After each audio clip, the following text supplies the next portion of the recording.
Ono ye Wolokoso. Wolokoso mu weekend taxi. Wolokoso mu weekend taxi. Wolokoso mu weekend taxi. Savugidewa. Ani gwe bakutenani. Okay, nyongera kubuzako yona josinzira okuyamba ozingo owuliriza Lubogola Simba ennene.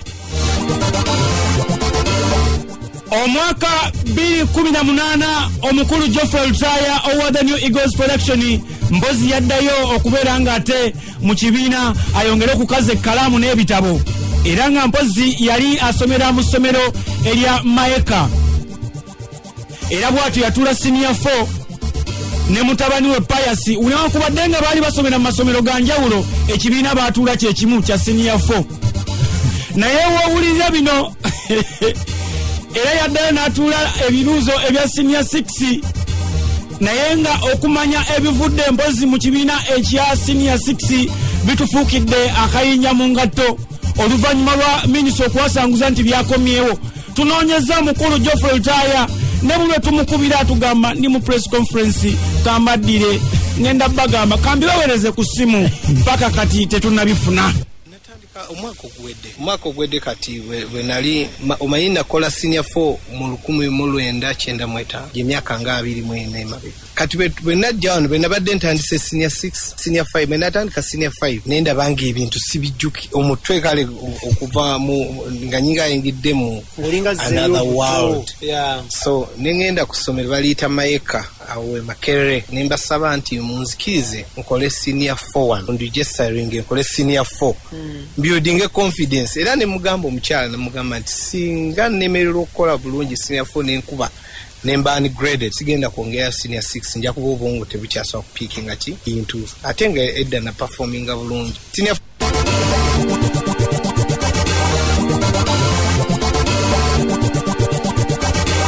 Uncle Lutaya ebyo byogeza kubatenga owulira ali abyogera biseera byaddako era nga ebintu ebyo yali ageza kubatenga akona kagamba nti yali musajja muyivu nnyo era nga ebintu yali abikwasa bulungi abula okusinziira ku bantu baaki nnyo oba oli awo beesimisa abantu nga bano ba Geoffrey Lutaya ng'era nga basinziira ku by'obugagga bye baliko sako n'obulamu bwe batambuliramu era nga wamma gwe bagamba nti wembanga ndi mu bulamu bwa Lutaya bwaliko ekiba tekinneetagisa kubatenga ngenda ate mu kusoma nga kikinye ekinzita abula okusinziira ku Lutaya agamba nti ekyali kibuzizaayo okusoma kwali kuno.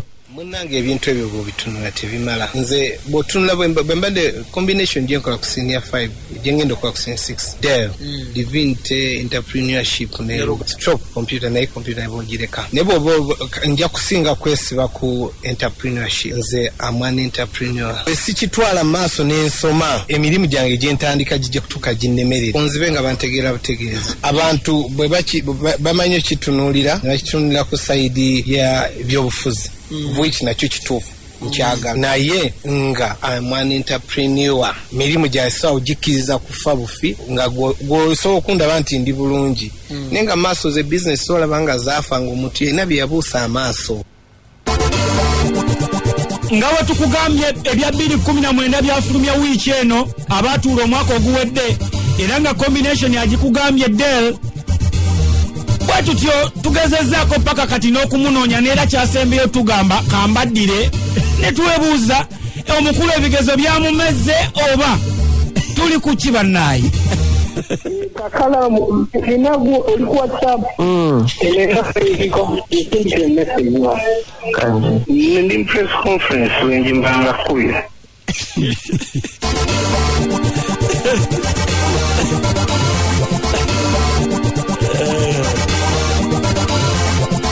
betwakomye kwololoka era twayongedde mu maaso kugeza kubatenga tunoonya mukulu Lutaya ono mu ngeri y'okubatenga tubulira biki ebibadde obivudde mu akagari wekali ntino yali yesuze nnyo omusomo guli ogwa entrepreneurship nga bwayagala okuyita obulungi kale nayagadde nnyo okubatenga mmanya kokka entrepreneurship yakayisa atya kale siyeke yaŋŋambye oba oli awo nandibadde muvaako Munaye muzeeyi n'olaba nkulemeddeko omwaliro guli ku social media baagala kumanya kulizaati njabbawa naye nti omwana nga atomedde emmotoka yange weddewo byonnaku ebiri ndina emmotoka ogirabe weddewo kati ebyo byabbiba wambuddeyo enyagaliro bbiba sigenda kuvaawo ate nga kirisabye katugambe emmotoka bagikola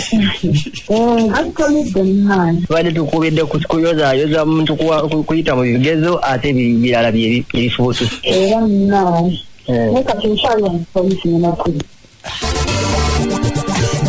nga tukyali mu byebigezo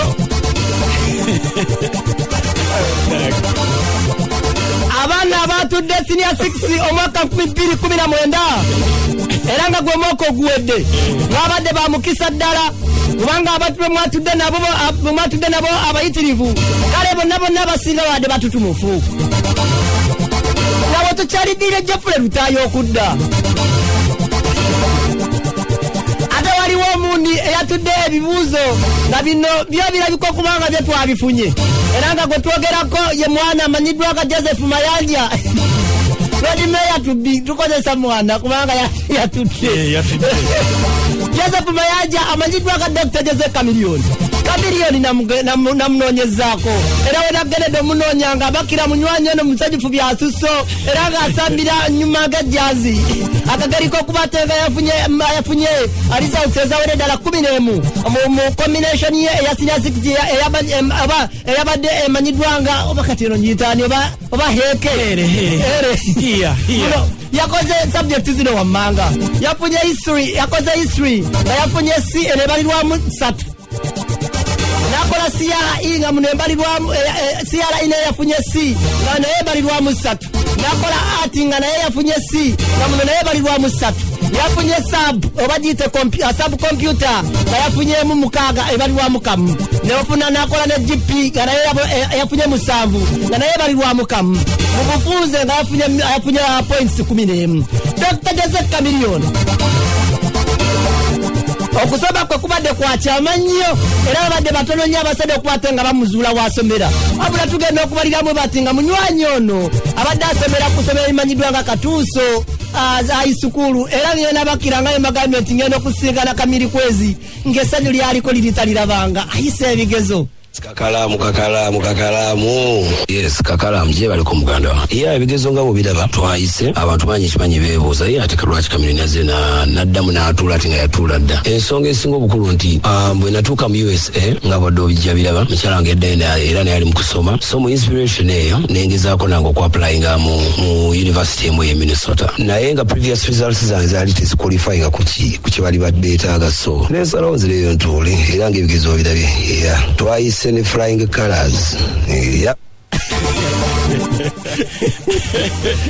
twabagambye abatuula 2019 mwatudde n'abantu batutumufu era mulina omukisa gw'amaanyi nnyo omwaka guyingidde mu byafaayo no y'omu ku baatudde Honorable Piero Sematimba nga mpozi ono yaliko omuyimbi mu kibiina ekimanyiddwa nga Perfect Generation era nga yalina mpozi ne recording studio gye bamanyi nga Dungeon Studio era nga mpozi yakolako ku radio Sanyu Capital Radio ng'akola mpozi program gye bayitanga Capital Doctor oluvannyuma n'agenda ku CBS ng'era eno yali station manager ate mpozi ng'ekitongole ky'obulanga ekya CBS kyali under Smart Production bw'atyo n'oluvannyuma yasalawo ayabulire CBS n'akola radio station eyeemanyiddwa nga Super FM ng'aliwo mu mpozi ne bataayi be omwali Stewart Mutebi ko n'omugenzi Mulimba Muwonge bw'atyo oluvannyuma yasalawo agambe nti mbutuufu ekintu kinyumidde n'asalawo yesimbe ku bwa meeya obwa Kampala ng'aliwo mu mpozi ne Haji Sebagala wabula Haji Sebagala bw'atyo n'amukuba akalulu Sematimba teyakoma okwo n'agamba sijja kukoowa n'addayo n'agenda e Lubaga ne yeesimbawo mpozi ku bwa LC3 bw'atyo n'abuwangula obw'atyo ebyobufuzi byayongera okumunyumira n'agamba buwoomye entebe ewooma n'asalawo mpozi n'agenda ne yeesimbawo mu Busiro South era ng'eno mpozi yagenda ku kibiina mpozi ate rather yagenda ku kifo ekyabwa member of parliament ku kadi ya NRM bwatyo n'awangula mpozi omukulu amanyiddwa nga Ssekigozi ne banne, era bwatyo Ssekigozi yamutwala mu kkooti okukakkana ng'era omusango Peter Sematimba aguwangudde, naye ng'ensonga yali ya bitabo nga yemutwaza mu kkooti nti ebitabo obaolyawo tebyawera, wabula ye yagezaako okunyonyola nti ebitabo ebiwera lwakuba bya mu Amerika si bya mu Uganda, era mwamaliriza omusango guno nga sente eziyise nnyingi nnyo. Bwatyo n'ategeeza nti azzeeyo okusoma kubanga omusango gumututeko sente nnyingi nnyo, kadde yasome ebya Uganda bannayuganda bebategeera kubanga ebya Amerika biganye okubeera mpozi nga babitegeera. Bwatyo yatudde senior 6 naye omwaka oguwedde nga yafunye points 13, ate mpozi yasomedde mu ssomero bayita Kakola School eyo nga liri Kakola High School nga liri side z'omu Kikyusa. Bwatyo omukulu Pastor Peter Sematimba yabuuseyo n'obubonero buno wammanga. Mu General Paper yafunyeyo 6, CRE n'afuna D, Literature n'afuna D, Art n'afuna B, kwogatta ne Sub IT n'afuna buna. Ekyebuuzibwa lwaki mu Literature yafunye D ng'ate ye musajja akyasinze okufuwa oluzungu? nategedde nti bagalwe n'abawangu ate bajja kuntawanyira bazize mu kkooti ku nsonga y'emu konze nti kakati kubanga ebyekyamerika tebabitegeera ebisaanyizo byange bano bapolitician kambafuna ebisaanyizo by'e Uganda bye bayita UOHA mu Uganda USCE, era y'ensonga lwaki natudde ebibuuzo bino so that n'awangulako lwakaddako basobola kuntwala mu kkooti busina mpapula ganja bbalaga ebyabwe bibategeera era nga mbifunye. Well, nze saalina budde obwo so tafanako bantwala nze nasomedde emyezi 10 gyokka natandika mu January 13 okwetegekera ebibuuzo bino nensoma okuva mu January then November we yatuuse mwezi gwa November nengenda Kakola nentuulayo sabiti zange 2 nentuula ebibuuzo mukama ebazibwe nendiyita so omusomo gw'emyaka 2 mukama yanyambira asobola okukola mu myezi 10 ate nempita. Ekyebuuzibwa Peter Sematimba kiki ekyamuviiriddeko okubate nga agenda saidi z'Ekikyusa eyo okutuulirayo ebibuuzo. Abamu bagamba nti yabadde ayagala kufuna akafo kayinza okubate nga afunirayo omunywanyi n'amutuulira, kale nga ye ali mu ddinisa akuba bulatti. Sematimba n'agamba nti nedda kino kyekyamututteyo. Kampala mu amasomo mu gali gabbe atega amaanyi ate tukwa omusajja w'amaanyi payisadda okugamba nti essomero ebbeeyi tekitegeeza nti omuntu ajja kuyita omuntu ayita lw'amagezi gamulimu namba emu. Namba bbiri Kakola si wala. Okay, Kakola ayinza okubeera nga wala ku bantu abamu naye omuntu nansi agenda China agenda Los Angeles agenda Dubai Kakola kumpi budakiika naye oluza okubeera mu nnyonyi y'essaawa 15 olidde so si wala kunzi kumpi naye ensonga enkulu nali nnoonya privacy. Abantu nyinza okubeera n'ensoma nenkola ebibuuzo byange bannamawulire n'aba social media temuntawanya okunoonya ekifo kyendowooza nti temujja kituukako mamu era kyanyamba temwamanya paka olunaku natuula ebibuuzo ebisooka. Okusinziira ku muntu yenna nga amaliriza ebigezo bye oba emisomo gye ekiba kiddira kubeera kubate nga bamubuuza kiki kyezzaako munywanyi. Sematimba agamba nti kati kakubya emisomo 1000 mutwe ekiddirira ebyokola lina bingi nnyo nga birina ebimu ku ebyo. Sematimba agala kuddayo kuba abantu mu bali onaamuwulira yarrage ne musajja ayiye already okutandika companies 2 mwaka guno ebyuma bitandise okutuuka and so on so forth so the companies zigenda kutandika okukola then okuva mwezi olwendala 3 zentandika so ebyokukola bingi. I'm starting new businesses, I'm expanding my existing businesses, I'm creating a lot of opportunities for so many people and yes I've started a recording studio ngena fumya ennyimba ezange n'ez'aba artists abalala. Wano mpozi amumanyi obulungi ennyo omukulu Steven weyaviiriddeyo n'atugamba nti omusajja osobola okuyimba kubanga baalinga naye era ng'akuwayo ku bibutonotono ebimukwatako. Sematimba nze nakola naye mu 1996 7 8 like up to 2002 nga tulukoola twatandikira wa maama we mu Dungeon Studios wa maama we Makindye nga tukola obulango obwa Ministry of Health nga tukola obulango obwa NGOs obwa AIDS obwa malaria obw'ekika ekyo Sematimba bye yasoma byamutwala America kati bwe yavaayo bwe yatuukayo mu America bye yatugambanga nasoma ebyeyo naye ndooze ebyeyo byali tebikwatagana nebyawano kati mu byawano teyasoma kadda tugendeko ku by'omuziki ku byawano teyasoma kati yakirongosezza kati ebyokuyimba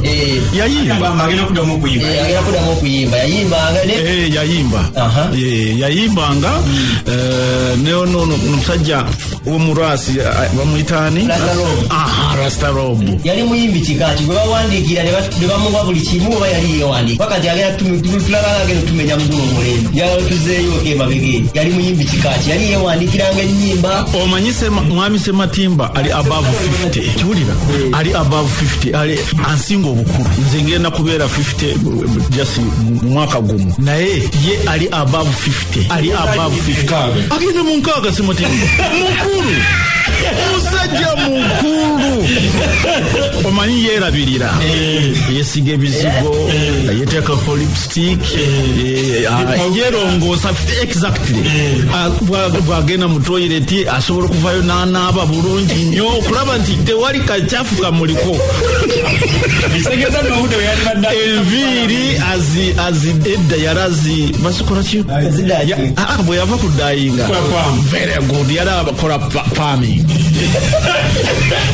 kwigamba asobola okwerongoosa nolaba nti ono mulungi nnyo naye kati tuli ku kyobubali oba tiwamulabaako ku saidi y'okuyimba yali yeewandikiranga ennyimba oba ennyimba nga bwomanye baayiyanga kati bw'alaba nga akayimba shanks vivid kakubiddwa omusajja ow'ebweru kati ye n'akakyusakyusaamu okiwulira n'akateeka mu ngeri y'ekiina Uganda R&B negundi waliwo style endala bagiyita anti nange nkuze hip hop teyakoma mu kyakuleeta muleesinda kuvumbula baleeta enijozaamu kugijja n'okuyimba kati obuntu obwo bwe bakolanga kakati bwe muwanga omanyi YouTube yali tenaba kujja kati bwe muwanga toli mutegeevu nga tomanyi nti byava bweru kweganga tubirabirawo nga bipya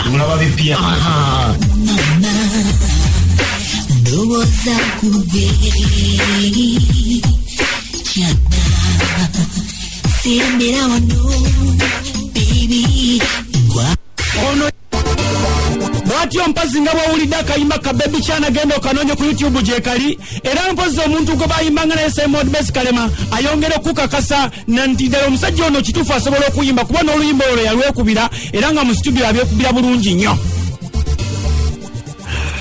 Baby Chana oyo yamukola mwaka ki 93 awo wate 94 kati yali original composition yazin kubyadala kubivuga oba waliwo bana betulabye nga badira twaka engeza abazungu nayizamu ege nayozamu kati yakiyekubira from scratch kale time ezo n'ebyuma sebo bano balinawo shortcut bayita ne bakola naye ffe engeri twabikolangamu teyali nyangu naye yabikuba kuba yakuba n'ekya n'olwakakookolo original version yakuba gundi the beat yagikuba yenyini track eyo tetujja kusukkawo waneeno mubiwulidde ebyakakookolo Perfect Generation Luswata ndowooza yatambuzanga ennyimba Albert naye nga abantu bezigoti awo ku club 18 mbategeeza nti ekyaffe kye tulina okukola kiri kimu kyokka ngenda kuza omwezi 14 tukwatagane Wolokoso mu ndiba akume Choka, you guys, get serious. Hakatorambula kasaweddeyo. Nesawedako mujikole nammwe. Africell ekwanjulira essuula empya ya muggondo ate ng'ekuli kumpi. Kati nno weefuna esimu kadi ya Africell ejjudde ebinnonogo ku siringi 2000 zokka okuva ku service center ku maduuka wonna oba mu bakitunzi baffe. Olyoka osigale ku mutindo ebbanga lyonna. Ensi empya ey'okunyumira okuba amasimu n'okukozesa intaneti ku miwendo egya wansi. Africell, connecting communities. Africell erabirirwa Uganda Communications Commission. Nyabo. Wanji sebo. Wamma kituufu mmwe aba KCB banka musobola okufunira omuntu bid bondi musawa 2 zokka. Kituufu nnyo sebo. Kyotegeeza nti mmwe temuliiko bino byakwetoloola njifunira we papa. Kituufu. Katukwanjulire KCB Bank Express Bid Bonds. Wefunire bid bond okutuuka ku sinja obukadde 2 musawa 2 zokka nga tiweetaaga musingo. Kyalira bukyalize tabi lyaffe lyonna. Wefunire bid bond bwecwe. Amateeka n'obukwakkulizo bigobererwa. KCB Bank. Go ahead. KCB Bank erabirirwa banka enkulu eya Uganda. Wangula kakadde k'ensimbi mu kazanyo ka kandadde ofune million gula engano yadde okebere mu kipaketi ojje mu kuponi kodi gy'osangamu ogiwoleze ku 8 noti 8 olwo ofune omukisa ogunaakuwanguza kakadde k'ensimbi mu kalulu akazanyibwa buli wiiki abantu 20 bafuuka abawanguzi mu kalulu akazanyibwa ku TV buli wa Sunday million 3 zeziwangulwa ate n'abeetabye mu kalulu abasigaddewo ne beewangulira emitwalo 2 mbagirawo abawanguzi bajja kubibwa ku noti 777 22 3 Kiseera kya Fantime ekyokunywa ekiwooma okuzaama ekikumalako ennyonta ekya Fantime soda okuva mu Reham ekyokunywa ekiteewalika mu kuweweeza ekya Fantime soda kati kijjira mu birungo bya mirundi ena egy'enjawulo omuli Fantime orange, Fantime apple, Fantime melon ne Fantime mixed berries. N'olwekyo yanguwa weefunira owuwo kati ekyokunywa ekikuweweeza ne kikuzza bujja. Fantime, fun all the time. Fantime, a product of the Reham family. Ko Sunday no tekako airtime ng'okosa Airtel Money account yo olwofune eddakiika za bonasi ne MBs nga zikola paka saa 6 gw'ekiro. Tekako ssente ziri wakati w'15 ne 14,999 olwofune MBs 5 n'eddakiika 10 eza bonus. Oba otekeko 50 n'okudda waggulu owefunira GBM n'eddakiika 2 eza bonus. Bino byonna osobola okubifuna singa otekako airtime ng'okosa Airtel Money. Nyumira olwe Sunday ne Airtel omukutu ogukyasinze mu bya smartphone. Gasimbagane ne bannamawulire.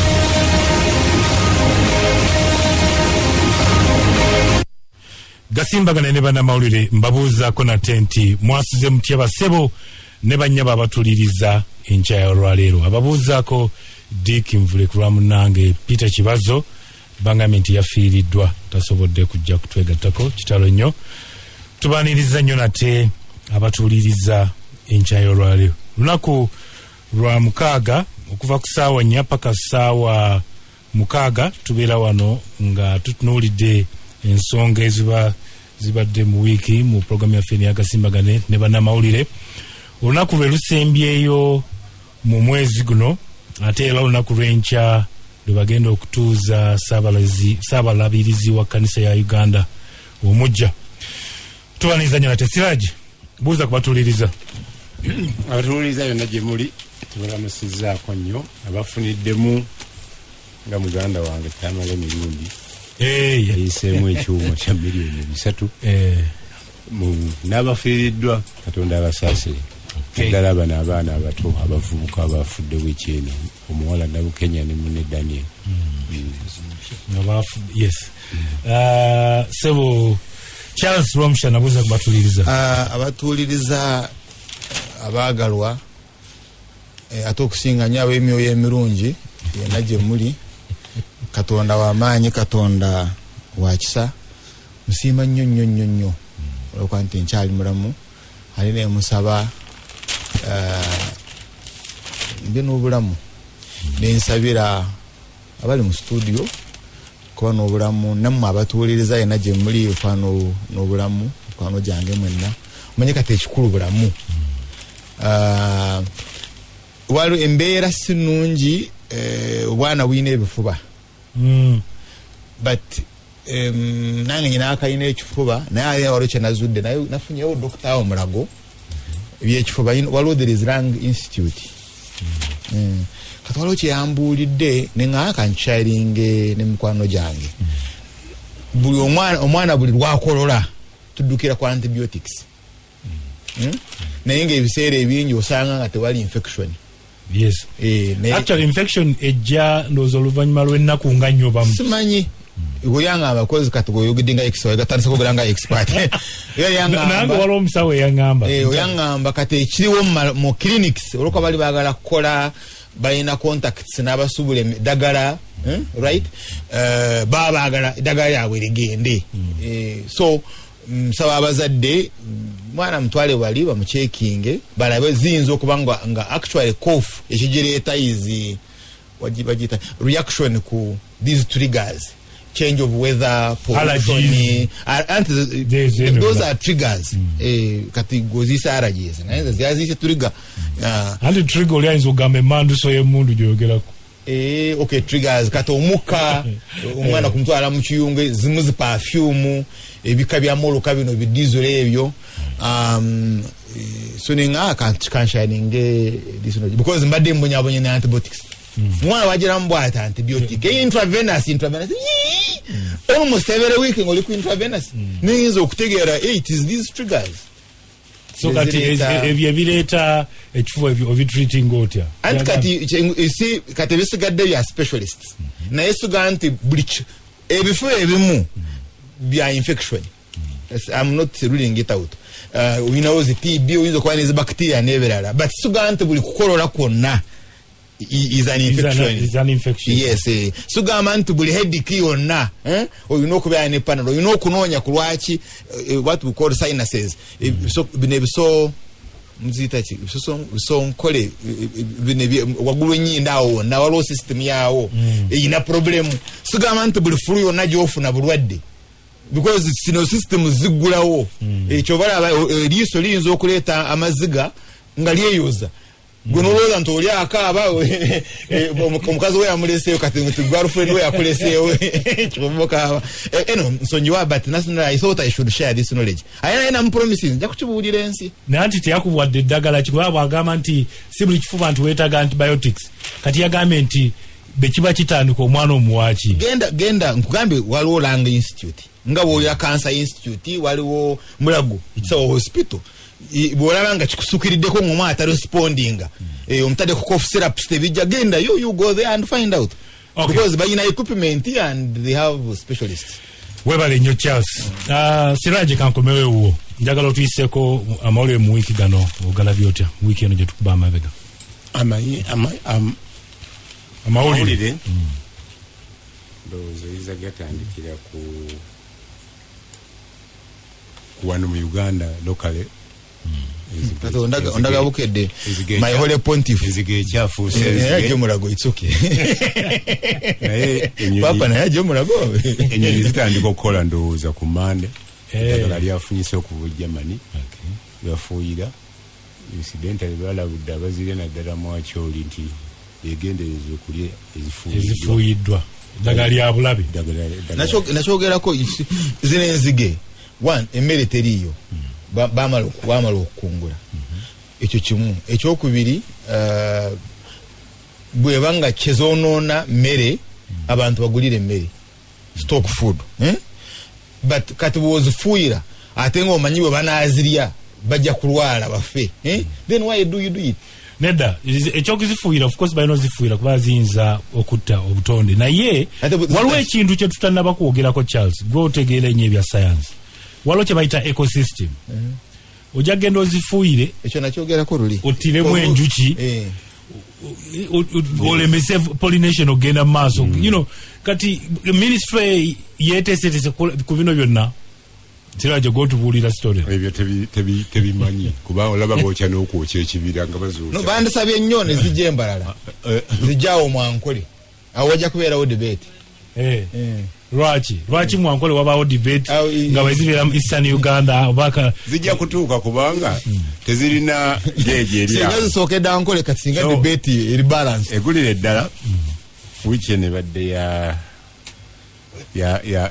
abafu babiri abatiddwa mu ngeri etannaba kunyonyolwa bulungi poliisi okusookera ddala Nabukenya ku Mande bagamba boda zakoonagana ba eyewitnesses abaalaba bagamba nti abapoliisi baatomera naye ekisinga okubeho kibi nti poliisi ya kamera kuolwo bagamba yali nfu. Ekyokubiri ye muvubuka ono Daniel yattibwa wano Nansana poliisi yasooka n'ekiteeka ku LDU omwogezi wa LDU n'agamba nti ezo pistol ffe tetuzikozesa noonye omulala by witness nabo boogera byala so enfa zombi zabadde mbi naye bonna baaziikiddwa people power babaddeyo mu bungi yadde basoose kugaana kutwala mulambo gwa Kenya ne batuuseeyo ate ne balwana n'abenrm nga bakiraiminga nti waawo